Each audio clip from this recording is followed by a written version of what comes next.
සුබ දවසක් ඔයාලා සියලුම දෙනාට. අපි අද මේ වීඩියෝ එකෙන් ඔයාලට අරන් එන්නේ නුවරඑළිය ආර්ථික මධ්‍යස්ථානයේ අද දවසට අදාළ සියලුම එළවලු වල මිල ගණන්. එහෙනම් අපි යමු අද වීඩියෝ එකට. ගෝවා,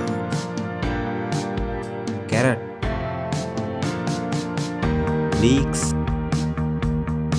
රාබු, බීට්රූට්, අල, නෝකෝල්, bell pepper,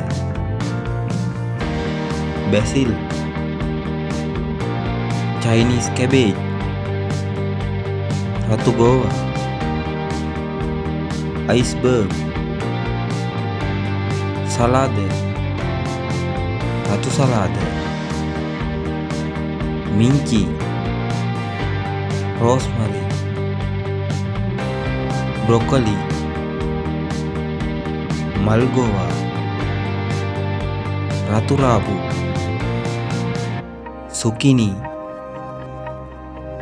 kaha zucchini, takkali, මාළු මිරිස්. ඉතින් එහෙනම් අදට මේ වීඩියෝ එක අපි අවසන් කරනවා. මේ වගේ ලංකාවේ සියලුම ආර්ථික මධ්‍යස්ථානවල එළවලු සහ පළතුරු මිල ගණන් දැන ගැනීමට අපේ YouTube channel එක subscribe කරන්න. මේ වීඩියෝ එකත් එක්ක එකතු වුණාට ඔබට බෙහෙවින්ම ස්තුතියි.